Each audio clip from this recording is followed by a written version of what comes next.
Kepiawaian suku Bugis dalam mengarungi lautan luas sudah terkenal sejak lama. Tidak heran jika pelaut-pelaut Bugis dikatakan sebagai pelaut yang ulung dalam berlayar. Suku Bugis diakui sebagai ahli laut yang tidak gentar dengan badai dan topan. Ketika kapal sudah berlabuh dan layar pun sudah dibentangkan, pantang bagi orang Bugis untuk berputar pulau ke daratan. Menggunakan rasi bintang di langit, orang Bugis juga bisa tahu di mana arah kapal akan berlayar. Tapi sebelumnya, jangan lupa Banyaknya suku Bugis yang berlayar di perairan Nusantara tidak terlepas dari kisah perjalanan 5 bersaudara asal tanah Bugis.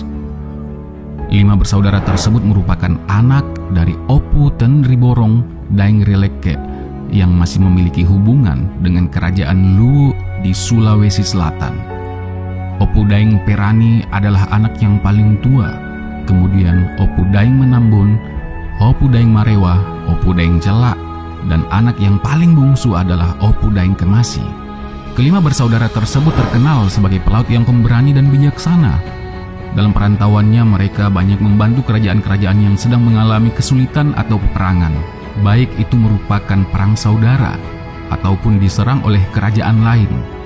Atas kebaikan dan kemurahan hatinya lah nama mereka terkenal hingga kemana-mana. Pengembaraan 5 bersaudara dan ayahnya, Opu Tenriborong Daeng Rileke, pertama kali singgah di Betawi. Persinggahan ini dengan maksud untuk menemui adik kandung ayahnya yang bernama Opu Daeng Biasa, yang ketika itu merupakan pemimpin bagi orang-orang Bugis di sana. Pengembaraan kemudian dilanjutkan kembali menuju negeri Segantang Lada di Pulau Siantan. Di sini mereka menemui seorang penguasa Pulau Siantan yang bernama Karaeng Abdul Fattah, yang juga berasal dari tanah Bugis. Tidak hanya sampai di sini, pengembaraan kelima bersaudara tersebut kemudian dilanjutkan ke daerah-daerah semenanjung Melayu yang lainnya hingga ke Kamboja. Setelah mengembara di Kamboja, Opu Tenri Daeng Rileke bersama kelima anaknya memutuskan untuk kembali ke Pulau Siantan. Disinilah Opu Tenri Daeng Rileke wafat dan dimakamkan. Setelah ayah dari kelima bersaudara tersebut wafat, semua tanggung jawab dipegang oleh Opu Daeng Perani yang merupakan anak paling tertua di antara yang lainnya. Meskipun ayah mereka telah wafat, bukan berarti membuat kelima bersaudara tersebut putus asa untuk melakukan pengembaraan dan menolong kerajaan-kerajaan. Opu Daeng Perani dan keempat saudaranya memiliki peranan yang penting dalam membantu Raja Sulaiman untuk menyelamatkan adiknya, Tengku Kamariah, yang dirampas oleh Sultan Abdul Jalil Rahmat Shah. Selain sebagai pemimpin bagi 4 saudara yang lainnya, Opu Daeng Perani juga berhasil mengumpulkan orang-orang Bugis yang berada di Selangor untuk membantu Raja Sulaiman. Atas berkat strategi dari 5 bersaudara tersebut, Sultan Abdul Jalil Rahmat Shah berhasil dikalahkan dan melarikan diri. Sebagai penghargaan atas kemenangan tersebut, Opu Daeng Perani ditunjuk untuk menjadi yang dipertuan muda oleh Raja Sulaiman. Namun Daeng Perani menolak dan mengusulkan agar yang menjadi yang dipertuankan muda adalah di antara ketiga saudaranya, kecuali Opu Daeng Menambun, karena sudah memiliki seorang istri dari kerajaan Matan. Mendengarkan saran tersebut, Raja Sulaiman memutuskan bahwa Opu Daeng Marewalah yang menjadi yang dipertuan muda Johor Riau. Sedangkan Opu Daeng Perani dinikahkan dengan adik Raja Sulaiman yang bernama Tengku Tengah. Selain membantu Raja Sulaiman, Opu Daeng Perani dan 4 saudaranya juga pernah membantu Sultan Muhammad Jiwa Zainal Adilin Muazzam Shah II untuk merebut tahta kekuasaan dari adiknya. Opu Daeng Perani memperoleh gelar sebagai prajurit agung Sastra Johan Pahlawan. Beliau wafat pada tahun 1723 di dalam peperangan dan dimakamkan di Kampung Ekor Lubok, Kedah. Opu Daeng Menambun. Sebelum menolong Raja Sulaiman, kelima bersaudara tersebut juga pernah menolong kerajaan Matan yang sedang terjadi konflik antar saudara. Kekuasaan kerajaan Matan yang sebelumnya dipegang oleh Sultan Zainuddin harus berpindah secara terpaksa ke tangan adiknya sendiri, yaitu Pangeran Agung. Mendapatkan serangan yang mendadak oleh adiknya sendiri tidak membuat Sultan Zainuddin ciut untuk menyerah. Beliau tetap bertahan di dalam masjid yang sudah dikepung oleh pasukan adiknya sendiri. Setelah beberapa lama, kabar akan kesatria 5 bersaudara dari Tanah Bugis sampai di telinga Raja Zainuddin. Tanpa membuang waktu, Sultan Zainuddin pun langsung mengirimi surat kepada 5 bersaudara tersebut untuk meminta pertolongan. Kabar akan datangnya ke-5 bersaudara tersebut diketahui oleh Pangeran Agung. Hal tersebut membuat Pangeran Agung memerintahkan menantunya, Daeng Matekoh yang juga berasal dari Tanah Bugis. Ketika tiba di kerajaan Matan, ke-5 bersaudara tersebut berhasil membawa Raja Zainuddin keluar dari kepungan pasukan Pangeran Agung dan kemudian berangkat ke kerajaan Banjar. Di sini, Raja Zainuddin menjumpai istri dan anak-anaknya sekaligus menyusun siasat untuk merebut kembali kekuasaan. Setelah beberapa lama, Raja Zainuddin kembali ke kerajaan Matan dan ditemani oleh Opu Daeng Menambun dan ke-4 saudaranya. Maksud dari kepulangan ini tidak lain hanyalah untuk mengambil alih kekuasaan yang telah direbut oleh Pangeran Agung.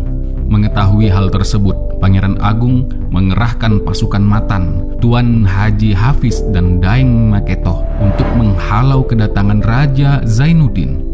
Berkat kecakapan ke-5 bersaudara tersebut dalam berbicara dan bersiasat, akhirnya Daeng Matekoh dan pasukan mengalah. Disebutkan juga bahwa Daeng Matekoh masih memiliki hubungan kekeluargaan dengan Opu Daeng Menambun dan 4 saudaranya.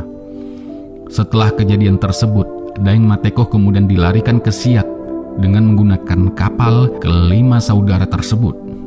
Atas keberhasilannya merebut kerajaan kembali, Raja Zainuddin berniat untuk menikahkan putrinya dengan salah satu di antara ke-5 bersaudara tersebut.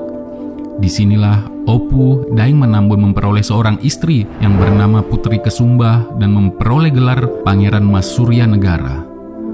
Perayaan pernikahan antara Opu Daeng Menambun dan Putri Kesumba dilaksanakan secara meriah di kerajaan Matan.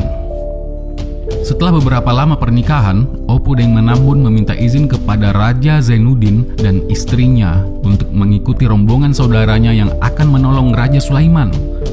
Mendengar permohonan tersebut, Raja Zainuddin memberikan izin dan mengisyaratkan agar segera pulang ketika segala urusan telah selesai. Ketika urusan di Semenanjung Melayu selesai, Opu Daeng Menambun memutuskan untuk pulang ke kerajaan Matan. Sebelum itu, Opu Daeng Menambun juga menyempatkan diri untuk memenuhi undangan dari Sultan Umar Akamuddin pertama, Kerajaan Sambas. Di kerajaan Sambas inilah adik bungsu Opu Daeng Menambun menemui jodohnya. Setelah 40 hari berada di kerajaan Sambas dan meninggalkan kerajaan Matan kurang lebih 3 tahun, Opu Daeng Menambun melanjutkan perjalanan untuk segera pulang ke kerajaan Matan. Kedatangan Opu Daeng Menambun di kerajaan Matan sangat disambut sukacita oleh Raja Zainuddin dan penduduk Matan.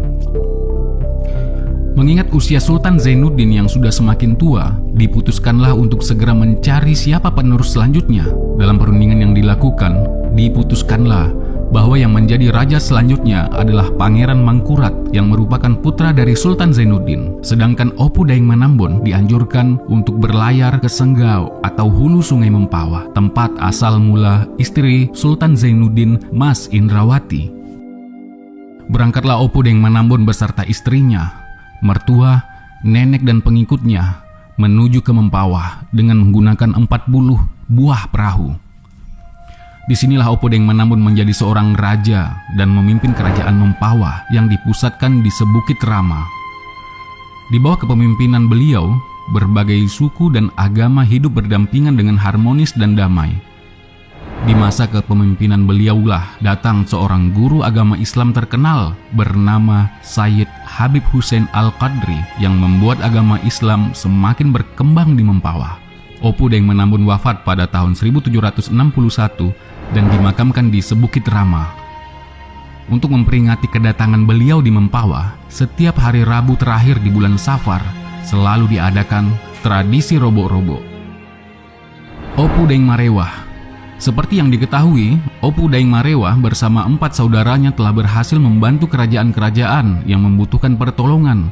Salah satunya adalah menolong Raja Sulaiman, yang saat itu adiknya direbut oleh Sultan Abdul Jalil Rahmat Shah dari kerajaan Siak. Atas kesuksesan tersebut, Opu Daeng Marewah diangkat sebagai yang di-Pertuan Muda I Johor Riau atau setara dengan Perdana Menteri. Setelah penobatan Sultan Sulaiman sebagai Sultan Johor Riau, dilakukan jugalah pelantikan terhadap Opu Daeng Marewa sebagai yang dipertuankan muda pertama. Dalam penobatan tersebut juga dilakukan sumpah setia antara Melayu dan Bugis. Opu Daeng Marewa memiliki gelar Kelana Jaya Putra dan memiliki seorang istri bernama Tun Ci Ayu. Masa jabatan Opu Daeng Marewa sebagai yang dipertuankan muda pertama Johor Riau dimulai pada 1721 Masehi hingga 1728.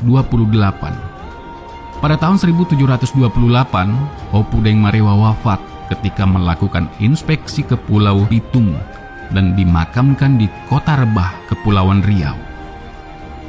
Opu Daeng Chelak.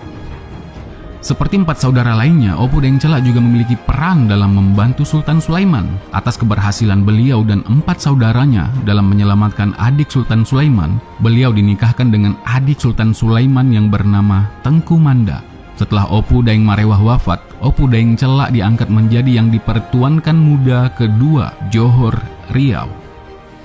Opu Daeng Chelak merupakan panglima perang yang berani dan pandai dalam mengatur strategi, sehingga di saat pemerintahan beliau, daerah Johor Riau semakin disegani. Di bawah kepemimpinan beliau jugalah, Opu Daeng Chelak memerintahkan penduduk Riau untuk menanam lada hitam dan gambir. Karena itulah, pelabuhan Riau semakin maju dan ramai dikunjungi para pedagang. Masa jabatan Opu Daeng Chelak sebagai yang dipertuankan muda kedua dimulai dari tahun 1728 hingga 1745. Pada tahun 1745, beliau wafat dan dimakamkan di Kota Lama, Kepulauan Riau. Yang terakhir adalah Opu Daeng Kemasi. Setelah berhasil bersama saudara-saudaranya dalam membantu kerajaan-kerajaan di Semenanjung Melayu dan Barat Borneo atau Kalimantan, datanglah sebuah surat ketika kelima bersaudara tersebut sedang berada di Riau.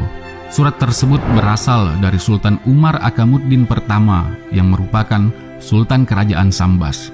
Maksud dari kedatangan surat tersebut adalah mengundang kelima bersaudara tersebut agar berkunjung ke Kerajaan Sambas, sekaligus ingin menjodohkan adiknya di antara salah satu kelima bersaudara tersebut. Opu Daeng Perani dan keempat saudaranya sangat menghargai undangan dan maksud dari Sultan Kerajaan Sambas tersebut. Maka diputuskanlah bahwa yang akan memenuhi undangan tersebut adalah Opu Daeng Kemasi. Karena menurut Opu Daeng Perani, di antara mereka bersaudara, Opu Daeng Kemasi lah yang belum menemui jodohnya. Berlayarlah Opu Daeng Kemasi ditemani Opu Daeng Menambun menuju ke Kerajaan Sambas. Jika sebelumnya mereka selalu berlayar dengan 5 bersaudara, kali ini mereka hanya berdua. Sebelum berpisah, kelima bersaudara tersebut juga berjanji untuk saling mengirimi surat dan segera menolong jika ada di antara mereka yang membutuhkan. Sesampainya di Kerajaan Sambas, Sultan Umar Akamuddin pertama sangat gembira atas kedatangan mereka berdua. Disinilah Opu Daeng Kemasi memperoleh seorang istri bernama Raden Tengah dan tidak lain merupakan adik dari Sultan Umar Akamuddin pertama. Oleh karena itu, Opu Daeng Kemasi mendapatkan gelar sebagai Pangeran Mangkubumi di Kerajaan Sambas. Setelah 7 hari pernikahan Opu Daeng Kemasi, Opu Daeng Menambun memutuskan untuk melanjutkan perjalanan pulang ke Kerajaan Matan yang juga berada di pesisir Pulau Borneo, Kalimantan. Dengan kisah 5 bersaudara ini menunjukkan bahwa peran orang Bugis di Semenanjung Melayu tidak hanya dalam ekonomi saja, tetapi juga memiliki peranan yang penting dalam bidang politik. Selain itu, keberadaan orang Bugis di Semenanjung Melayu dan Kalimantan juga hidup membaur dengan penduduk setempat. Sehingga tidak heran jika pada zaman dahulu sudah sering terjadinya pernikahan antara orang Bugis dan orang Melayu yang membuat hubungan kedua suku bangsa tersebut semakin dekat. Sampai diberikan masukan tentang video ini atau memberikan masukan tentang tema video kita selanjutnya. Nah, silakan di-share sebanyak-banyaknya karena berbagi itu indah.